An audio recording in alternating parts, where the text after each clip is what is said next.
Welcome one, welcome all. Thank you for tuning in to Cedarly Radio, your guide to films playing at the Art House for the week of December 13th to December 19th. I'm your host, Aaron Spears. And I'm Dave Huffman, Director of Marketing for Cleveland Cinemas. On this week's episode, we'll be discussing Richard Jewell, The Kingmaker, The Two Popes, and Frankie. But first, we always like to start off the show with a movie of the week, a recommendation of something we've seen this week that you all should be checking out. Dave, what's your movie of the week this week? My movie of the week is one of the films that I think led this week's Golden Globe nominations, which we're going to talk about here in a second. Marriage Story. I finally caught up with that, and it is definitely Noah Baumbach as far removed from the dreaded Greenberg as possible. He is in fine form. It's an excellent movie, a fantastic script with great performances. It's just a really solid adult drama, that really a lot of people will be able to relate to, because it's about, falling in and out of love and, getting on with life and the adult responsibilities that come along with a relationship. It's a very, very powerful movie. Adam Driver is fantastic in it, and I'm sort of torn between who I think has given the best performance of the year as far as male performances go, but his is definitely up there. It's definitely one of them. What's the other one that's making you debate Adam Driver? Joaquin Phoenix. Okay. Yeah, for the Joker. I mean, it's certainly a little showier, but it's such a fantastic, weird, visceral performance that it sticks with you and certainly anchors that movie. And without it, there would be no Joker. So true. Yeah. It's I was thinking Marriage Story.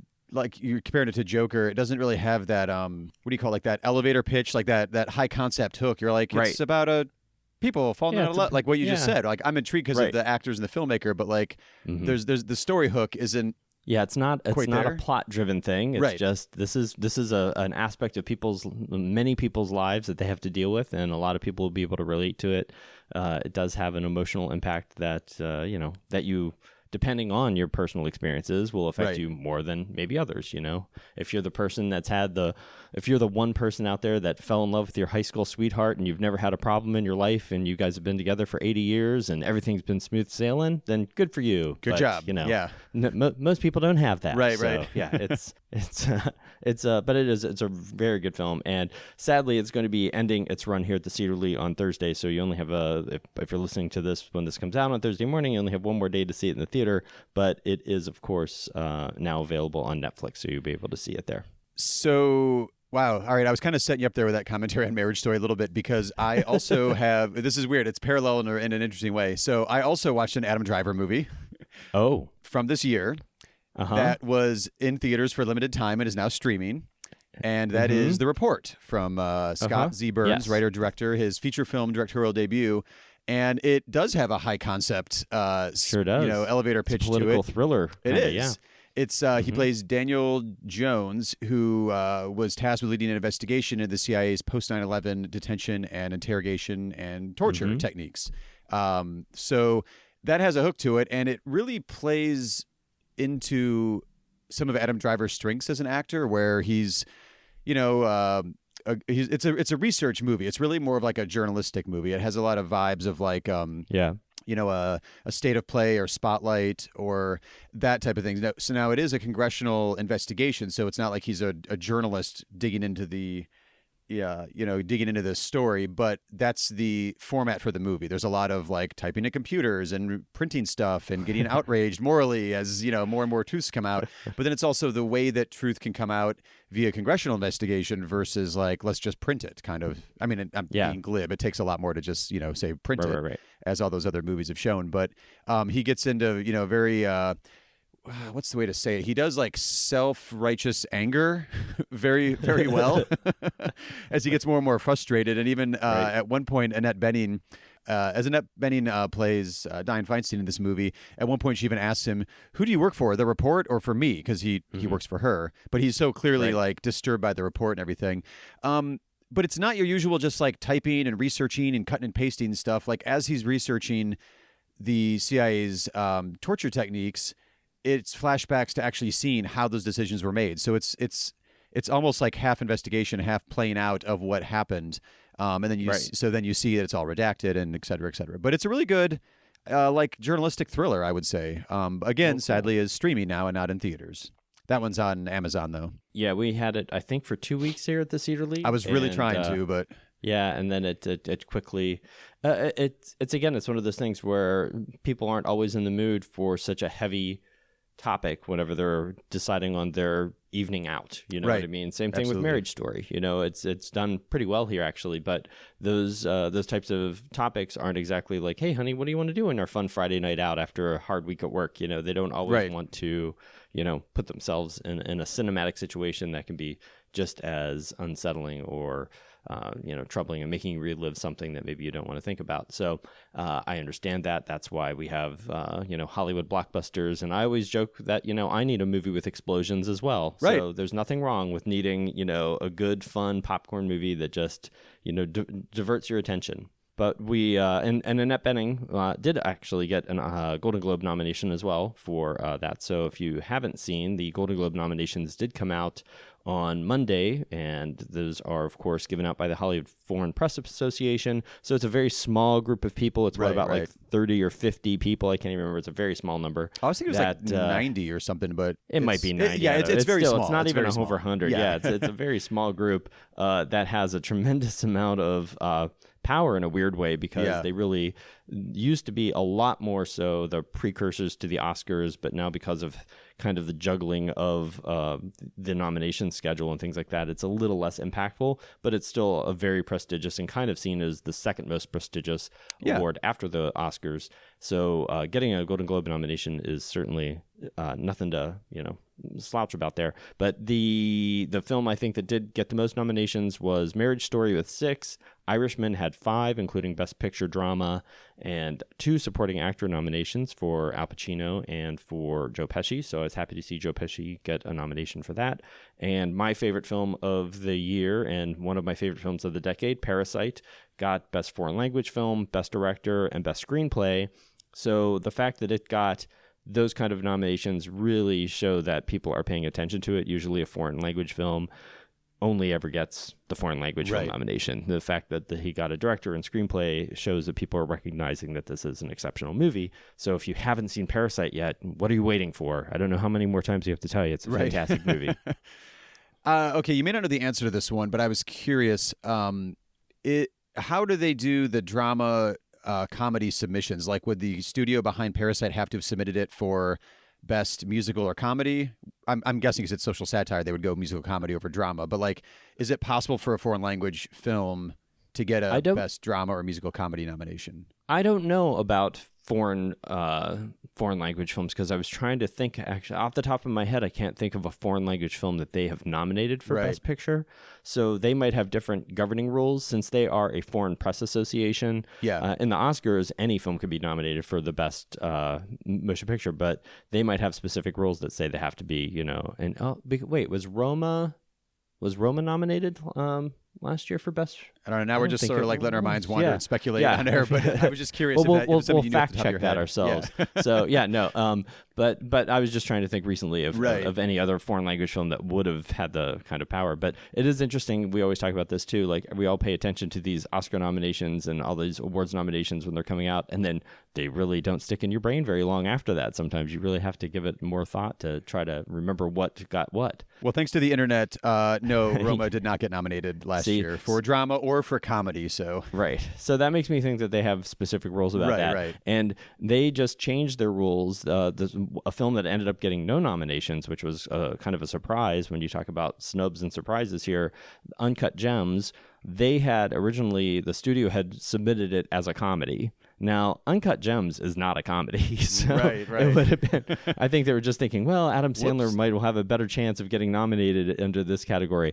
But the Foreign Press Association, after getting some criticism over the years of films being nominated in categories that they just did not belong in, most famously The Tourist, the Johnny Depp movie, The Tourist, which was in no way, shape, or form a comedy, was nominated or for even best needs to be nominated, musical or comedy, and that was so they've changed it so that their board gets to vote and they overturn. So if they feel that something has been wrongly submitted in the wrong category, then they overturn it, and that might have hurt its chances, and that might be why Uncut Gems didn't get a nomination, even for Adam Sandler, who just has won a couple of critics boards and things like that. So he's got an Independent Spirit Award nomination. So it was sort of a surprise to see that he was not on the list. Well, the other thing that's surprising to see not on the list, which there's a bunch of articles already coming out about it, is the complete lack of women in the best director, screenwriter. Like Greta Gerwig's not around there. Wang for The Farewell. Even Heller directed A Beautiful Day in the Neighborhood. Olivia Wilde's Booksmart, we were big fans of. I'm totally drawing a blank on the woman who directed Hustlers, but that had a lot of buzz going forward as well. That what happened, Hollywood Foreign Press Association? So there's gonna be no shortage of those think pieces coming out. In the next couple weeks, and we'll see if that maybe it's one of those situations where like the silver lining that happens with the lack of women directors and writers getting some attention at the Golden Globes is maybe they will at the Oscars. Right, could be. All right, so we can jump right in then with the new films opening this week because Golden Globes will come up here shortly as we talk about the new films. The first one is Richard Jewell. It's director Clint Eastwood's newest film. This is about American security guard Richard Jewell, who saved thousands of lives from an exploding bomb at the 1996 Olympics in Atlanta, but was vilified by journalists and the press who falsely reported that he was a terrorist. Let's get a new tape going. All right, Richard, here's what we're going to do. We need a voice exemplar. I want you to say into this phone, there's a bomb in Centennial Park. You have 30 minutes.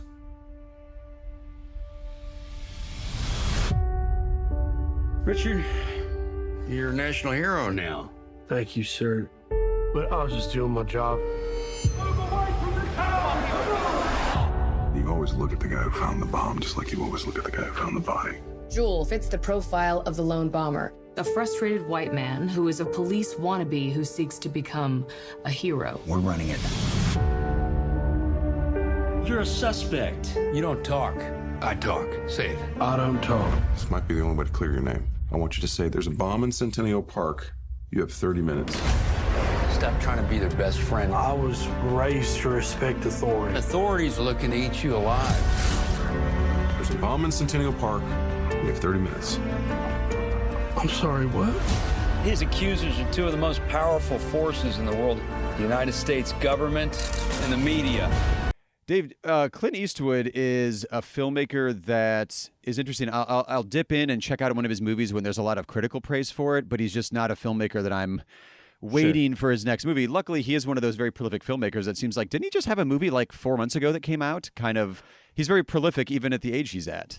Right. It's fascinating to me, like, because they also seem to be sort of under the radar movies. Like, I remember, I don't think I had even heard that there was a Richard Jewell movie coming out until, like, I got some kind of notice from the studio about, like, asking for a trailer placement or something like that. I'm like, what? And then I looked, I'm like, oh, this is the new Clint Eastwood movie that just sort of popped up out of nowhere.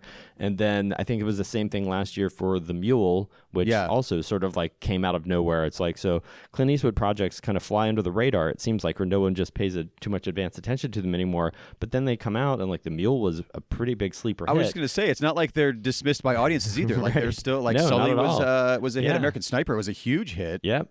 And Richard Jewell is getting very strong reviews. Kathy Bates' performance, she's just got a Golden Globe nomination. She's apparently great in it. So I think this could be one of those little sleeper movies that people really connect with. I certainly remember this story very vividly, when the bombs happened in Atlanta, and or the bomb, I guess it was just one. But yeah, this guy who I've always felt tremendous sympathy for because, he was just sort of vilified for a while, and then you just got like the little footnote, oh yeah, it wasn't him, never mind. You know what I mean? Like, yeah. And then, but everybody's still like, in their kind of history, all you remember is those weeks and weeks and weeks of headlines that kind of played him up as if he was, a person of interest. Then he was a suspect. And, and sort of his behavior didn't help the cause. But I think this film, it's obviously a fictional account of it, and they've taken great liberties with the story, but probably, might explain at least a little bit of reasoning why he was so kind of passive in his own defense at first. So yeah, it was. I was going into college, so like I was not exactly very politically. Well, I was politically savvy in certain ways, but the way the media played this, it was in my head. Like I couldn't tell you off the top of my head in 1996, like or 1998, who the actual bomber was. like Richard Jewell was the name that just stuck to that story in my head, just because there was so, like you said, so many headlines. This was the guy for all intents and purposes in the media. So it was, it's one of those, now you know the whole story behind this event that actually happened, which I find I find interesting, I should say, because Paul Walter Hauser, who's playing Richard Jewell in this movie, everyone who saw I, Tonya will recognize him as like almost the scenes that he's in is kind of a scene stealer. Like he's such a great character actor in that movie. Again, like a national story that the film I, Tonya kind of told you a little bit more about that story than what we really thought was going on if we just paid attention to the headlines back during that one. So it's, I don't know if it's like a little niche story type that he's sticking with in his film career.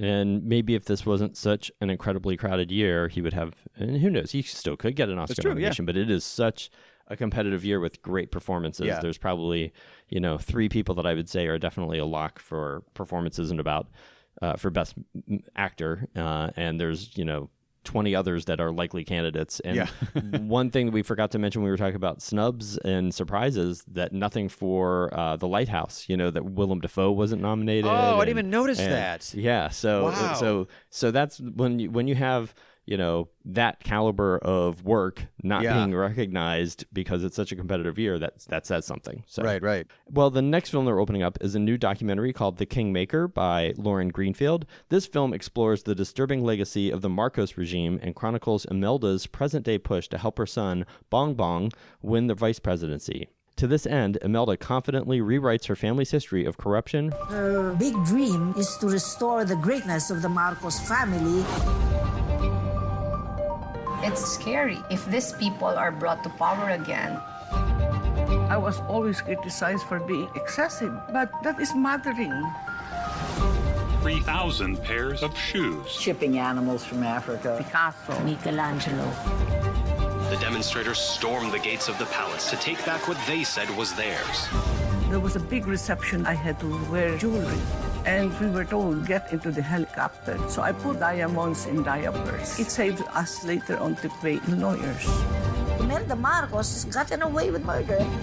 That case remains unresolved. Why will I do that? I had nothing against him, except that they talk too much anyway. Well, when you talk about characters from, past news stories, Richard Jewell's name is obviously in the news a lot. Imelda Marcos was, sort of like a pop culture punchline for how many late night talk show jokes were written about Imelda Marcos' shoes closet. You know what I mean? Right. Like just that alone.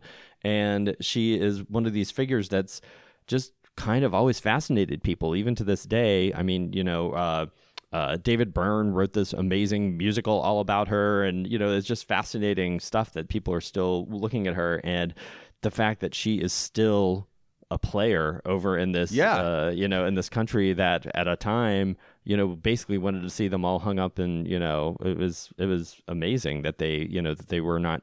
They were like being burnt in effigy, I think, and things like that. Then streets. Forced into exile. So, it was. So the fact that they have any way of getting back in there is crazy. Yeah, there's a note, and I was rereading a little bit about her, that her and her husband Fernando got a Guinness World Record for greatest robbery of a government. I saw that headline. I didn't actually it's also Guinness World Records somewhat dubious sometimes, but I was like, I didn't realize that was even an entry you could get in the Guinness Book of World Records. But I'm resisting making my own political joke here, so I'll stop. Well, it was getting a biographical documentary about her. At first, when I first saw that come up in just magazine articles, like, wait, is this like her still trying to rewrite her own family's history? Which kind of is. But then when I saw it was Lauren Greenfield, who's the writer and director of this one, who did Generation Wealth last year and Queen of Versailles previously, and she does a lot of photography work and museum work and installation pieces, all about the corrupting power of wealth. I was like, oh, no, this makes perfect sense. Yeah, she is the perfect filmmaker to tackle this story. And I think it's actually her highest rated, highest reviewed, like on Metacritic. It's like in the mid to high 70s for this one. So it's also one of her most well-received documentaries as well.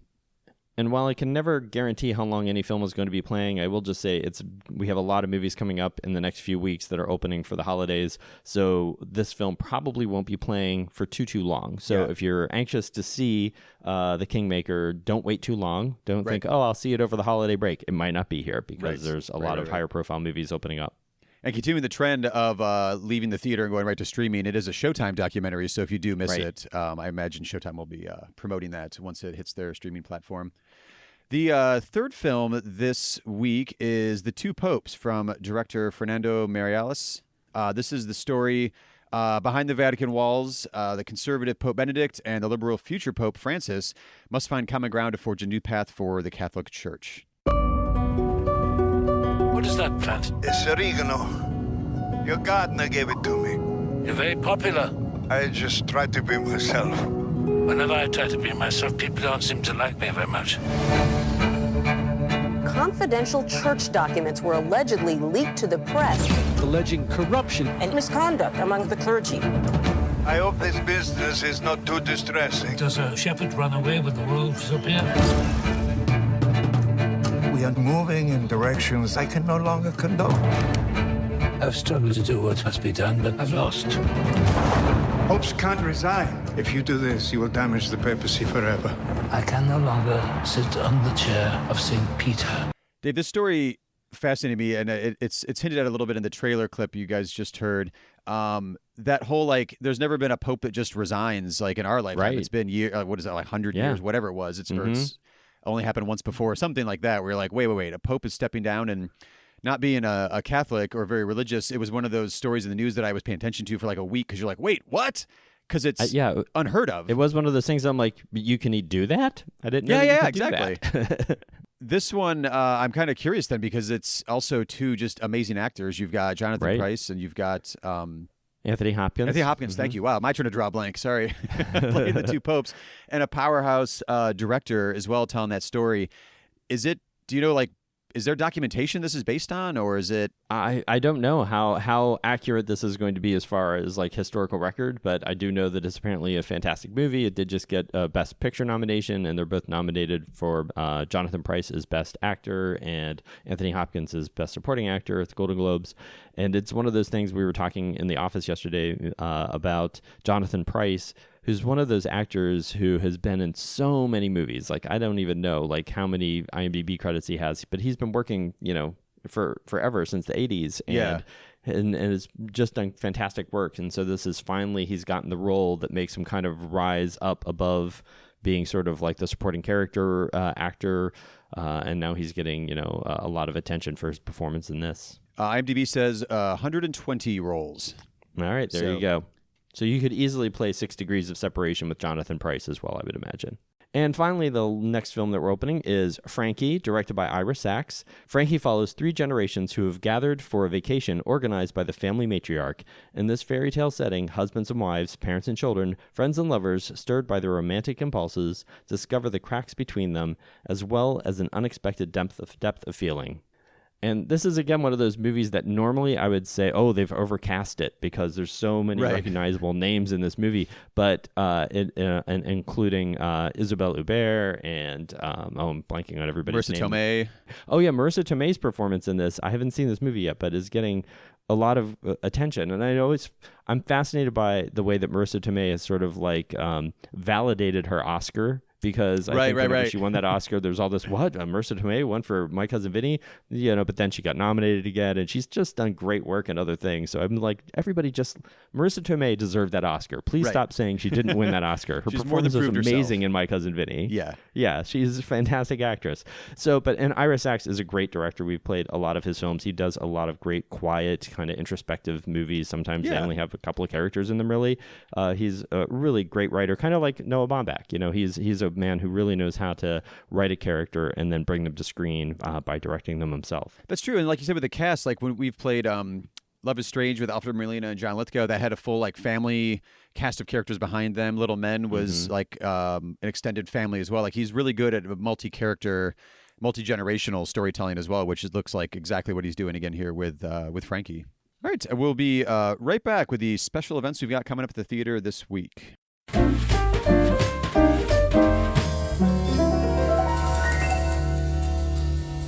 Special events are a bigger and bigger portion of the theatrical programming calendar, and that is exactly the case this week here at the Cedar Lee with the special events we have coming up. Up first is what has become our annual showings of The Polar Express, and that is going to be playing Saturday, December 14th at 11:30 a.m., and that's playing in the 3D version on that day. And then again on Sunday, December 15th at 11:30 a.m. in 2D. Admission to that is just $1 as part of our, just part of our holiday family programming. So we want to encourage families to come out and see a classic Christmas movie on the big screen. The Melt Bar and Grilled Late Shift film series continues with our monthly showing of The Room, Saturday, December 14th at 10 p.m. And another holiday tradition, we've got some showings of the Bolshoi Ballet's The Nutcracker.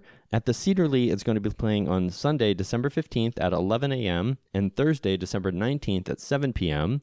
And then at our Chagrin Cinemas location, it'll be playing Sunday, December 15th at 12:55 p.m. And then we have the second showing of The Winter's Tale. This is the Judi Dench, Kenneth Branagh, Shakespeare's tragic comedy. It is on Sunday, December 15th at 11 a.m. And the final film in the 2019 Ghibli Fest presented by Fathom Events is The Tale of Princess Kaguya, and that is playing Monday, December 16th at 7 p.m. in the dubbed version, and then Wednesday, December 18th at 7 p.m. in the subtitled version. We have Love Actually. Did we declare that was a tradition now or annual showing or? We haven't done it in a few years, so it's not an annual tradition yet. But so to be determined, but come on Yes. out and support it if you would like it to be an annual holiday tradition here at the theater.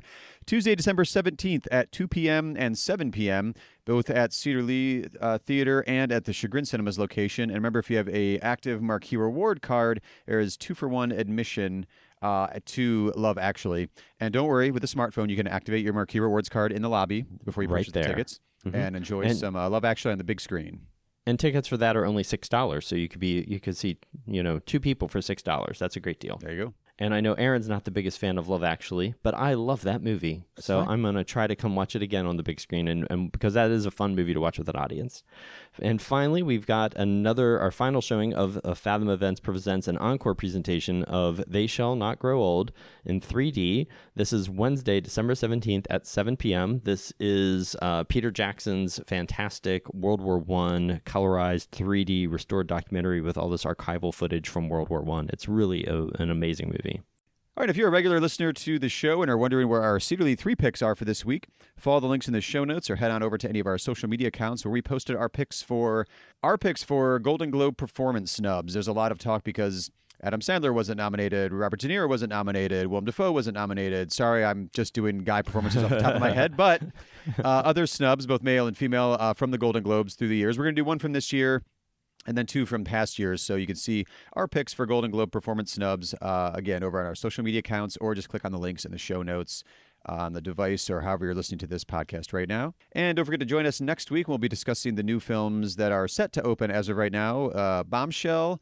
Cats, and A Hidden Life. As always, thank you for tuning in to Cedar Lee Radio and lending us your ears this week. All the music heard on the show is original music written by Grant Heineman and performed by the New Heights Jazz Ensemble, used with their permission, of course. Visit clevelandcinemas.com for correct showtimes and to purchase advance tickets. Also, there are links in the show notes. You can use those if you'd like as well. Follow us on Facebook, Twitter, and Instagram. We are at Cedar Lee Theater, spelled with an R-E at the end because we're fancy like that. Don't forget to subscribe to the show wherever you find your podcast, and while you're subscribing, leave us a rating and review, or better yet, tell a fellow film geek about the show. We'll see you at the movies.